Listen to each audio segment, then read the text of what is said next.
Hai, perkenalkan, namaku Alve. Apa kabar kalian semua? Hari ini aku akan menjelaskan proses pernafasan pada manusia loh. Disimak ya.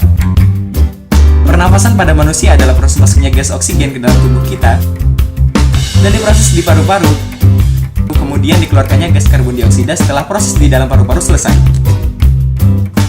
Atau secara sederhana, pernafasan pada manusia adalah kegiatan menghirup udara yang mengandung oksigen atau O2 dan mengeluarkan udara yang mengandung karbon dioksida atau CO2. Dalam proses pernafasan, kita memerlukan alat pernafasan.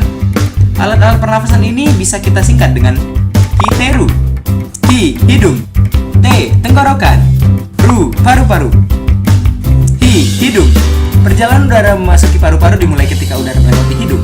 Di lubang hidung, udara disaring oleh rambut-rambut halus. T, tenggorokan. Setelah melalui rongga hidung, udara akan melewati tenggorokan sebelum menuju paru-paru. Di tenggorokan, udara melewati 3 saluran, yaitu faring, laring, dan trakea. Ru, paru-paru. Setelah di tenggorokan, udara akan menuju paru-paru. Namun sebelum diproses di paru-paru, udara akan melewati saluran yang bercabang 2. Kedua cabang tersebut dinamakan bronkus. Setiap bronkus terhubung dengan paru-paru sebelah kanan dan sebelah kiri. Bronkus bercabang-cabang lagi. Cabang yang lebih kecil disebut dengan bronkiolus. Bronkiolus bermuara pada alveolus. Alveolus berfungsi sebagai tempat pertukaran gas karbon dioksida dan uap air dengan oksigen. Setiap kamu bernafas, udara segar yang mengandung oksigen masuk ke paru-paru. Oksigen itu kemudian akan diedarkan ke seluruh tubuh melalui pembuluh darah.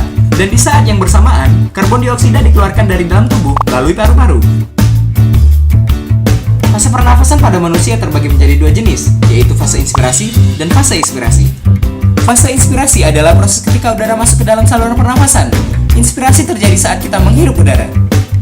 Fase ekspirasi adalah proses ketika udara keluar dari saluran pernafasan. Ekspirasi terjadi saat kita menghembuskan nafas atau mengeluarkan udara dari paru-paru kita. Pernafasan terbagi menjadi 2 jenis, yaitu pernafasan dada dan pernafasan perut. Pernafasan dada mempunyai proses seperti berikut ini.